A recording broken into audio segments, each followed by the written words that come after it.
welcome, dear friend. If you find yourself here, listening to these words, perhaps you know the weight of a mind that will not rest. The endless circling of thoughts, like birds trapped in a cage of their own making. You are not alone in this struggle, nor are you broken.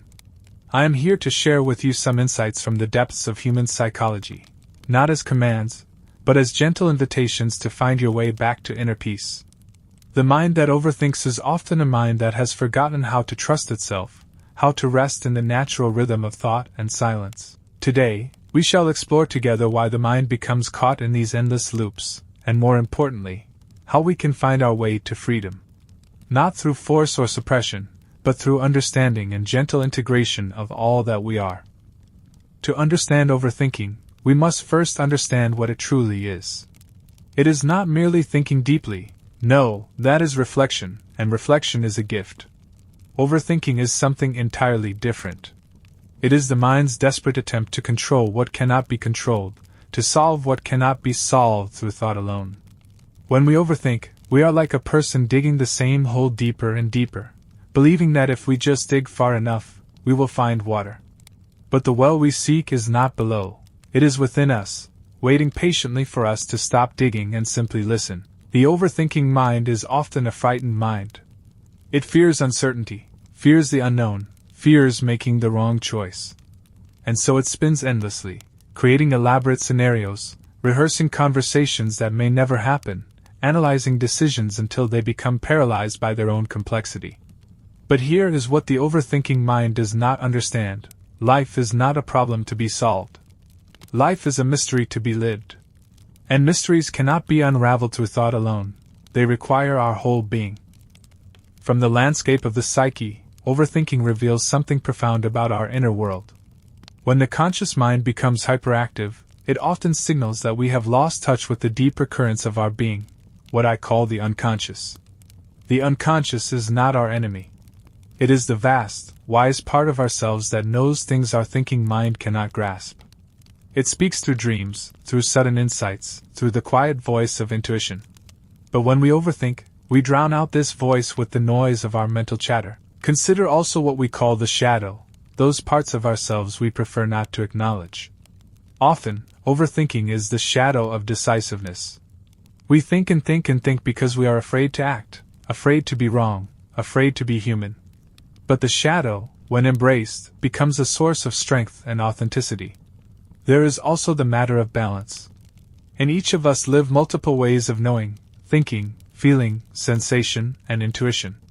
The overthinker has become trapped in just one way, the way of thought, and has forgotten that wisdom comes from the marriage of all these faculties. When thought dominates, feeling becomes muted. When feeling is ignored, intuition grows weak.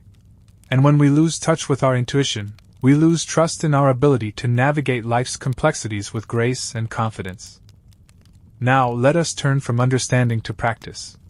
How do we quiet the mind that will not rest? Not through force, but through gentle redirection and patient cultivation of inner stillness. First, practice what I call conscious breathing.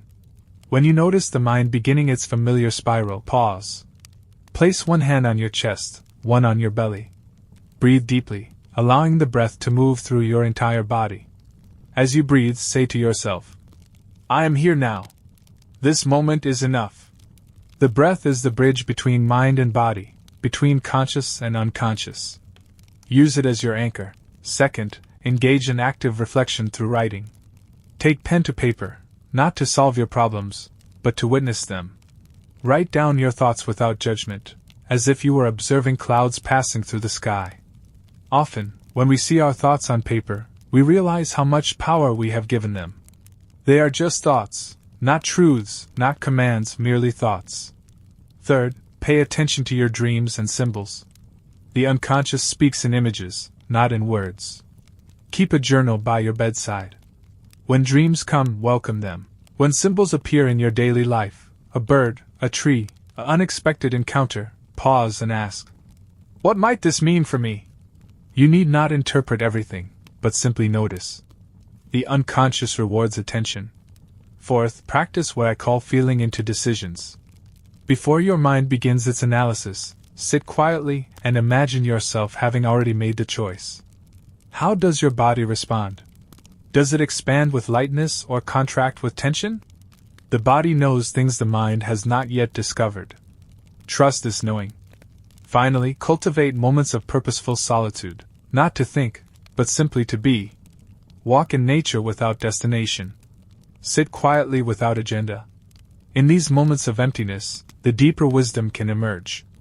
The overthinker fears silence, but silence is not empty, it is full of potential.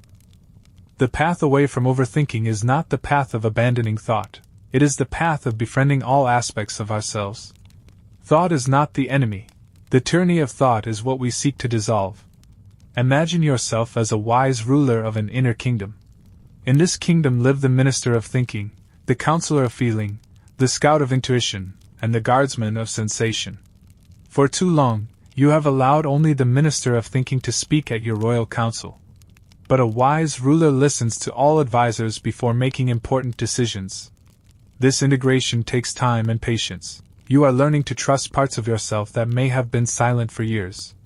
Be gentle with this process.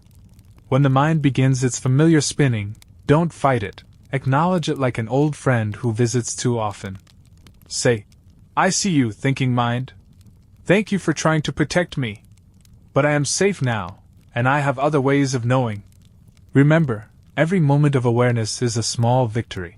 Every time you pause instead of spiraling, every time you breathe instead of analyzing, every time you trust your deeper knowing instead of your surface fears, these are acts of profound courage and wisdom. As we come to the end of our time together, I want to leave you with this truth. You already possess everything you need to find peace within yourself. The wisdom is there, waiting beneath the noise of overthinking.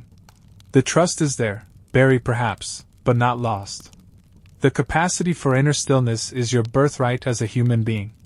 The mind that overthinks is often a mind that has forgotten its own deepness, its own connection to something larger than its worries and fears. But you are not your thoughts. You are the awareness that observes thoughts. You are the stillness in which thoughts arise and pass away. Take this knowing with you into your days.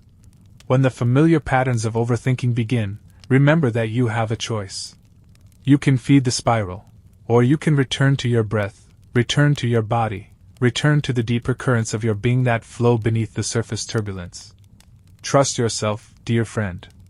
Trust the wisdom that lives within you.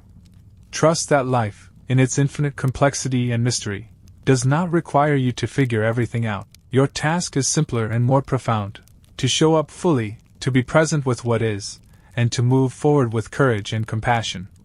In this trust, you will find not the answers you thought you needed, but something far more valuable: the peace of knowing that you are enough, exactly as you are, in this moment, and in all moments to come.